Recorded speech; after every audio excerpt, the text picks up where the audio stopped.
Claro que existem crianças que não têm limites, que foram mal educadas, que tiveram grandes problemas na sua educação dentro de casa. Mas isso não tem nada a ver com TDAH. Pode ser parecido, mas não é a mesma coisa. O TDAH só atinge crianças? O transtorno apresenta-se na vida adulta? Antigamente se dizia que o TDAH era uma doença basicamente de homens, ou seja, meninos, restrita à infância. E hoje em dia não se considera mais isso. Sabe-se que o TDAH é um transtorno que pode persistir na vida adulta em mais da metade dos casos. E que, principalmente no sexo feminino, não é necessário haver tanta hiperatividade, tanta inquietude, que pode haver muita desatenção sem tanta movimentação motora. Então a gente sabe que também pode ser diagnosticado em meninas e que ele pode persistir na vida adulta, sim. Como é feito o diagnóstico? Quando deve-se procurar um médico? Existem dois tipos de diagnóstico em medicina. Um diagnóstico é do tipo tem ou não tem. Por exemplo, se você tem o vírus da hepatite, ou você tem ou você não tem. Mas existem outros diagnósticos em medicina que não é tem ou não tem. Por exemplo, diabetes. Todo mundo tem açúcar no sangue. Algumas pessoas têm menos, outras têm mais, outras estão mais ou menos. A gente chama de diabetes quando passa de um determinado ponto. E a partir daquele ponto, isso vai causar problemas para o indivíduo. O TDAH é a mesma coisa. Todo mundo tem algum sintoma de desatenção ou inquietude, isso é normal. Para dizer que tem TDAH, tem que estar além de um certo ponto. E que ponto é esse? O ponto do que é observado na população em geral.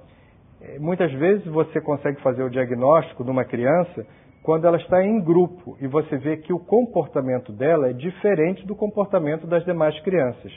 Você compara e observa que ela é muito mais desatenta, parece que está voando quando você fala com ela.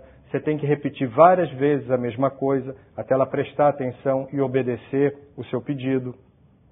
Você vê que frequentemente ela não para quieta, está sempre correndo, subindo, deixando cair as coisas. E as outras não são assim, ou não são tanto assim. Então, o TDAH é um diagnóstico exatamente como o diabetes, como a hipertensão arterial, como a obesidade, em que não existe ter ou não ter. Todo mundo tem um pouquinho. A gente chama de doença quando é a partir de um certo ponto. Isso é importante para não alarmar e achar que qualquer criança agora, se teve desatenção em algum momento ou foi mais inquieta, se isso já é TDAH. Quando existe a dúvida, você deve procurar um atendimento especializado, num hospital, num ambulatório, que possa fazer esse diagnóstico. E por que é importante fazer o diagnóstico?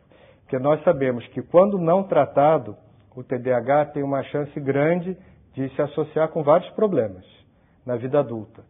O mais importante deles é o uso de drogas e álcool, que é muito mais comum em quem tem TDAH do que quem não tem TDAH. Quais os sintomas do TDAH nos adultos?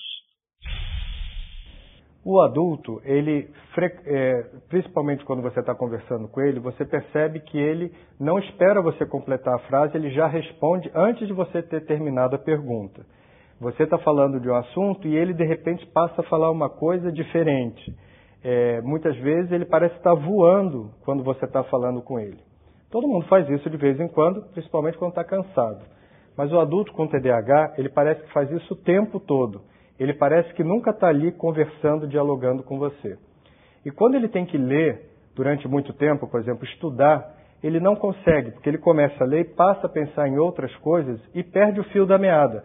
Ele tem que voltar para ler de novo e no final, às vezes, da folha, ele tem que voltar porque ele não lembra o que ele leu. Apesar da inteligência poder ser normal e ele não tem nenhuma dificuldade de leitura. Ele tem dificuldade de se concentrar naquilo que ele está fazendo. Quanto aos sintomas de inquietude, de hiperatividade, impulsividade, são pessoas que têm muita dificuldade, por exemplo, em esperar em fila. Claro que fila é um troço chato, né? Ninguém gosta de esperar em fila. Mas são pessoas que são muito impulsivas, elas não conseguem aguardar a sua vez. Pode ser numa fila, pode ser num jogo, pode ser numa roda onde cada um tem que esperar a sua vez para falar. São pessoas que acabam fazendo coisas por impulso e depois se arrependem, porque não pensaram o suficiente antes de fazer aquilo. E são pessoas que não conseguem relaxar e sossegar quando tem tempo livre. A hiperatividade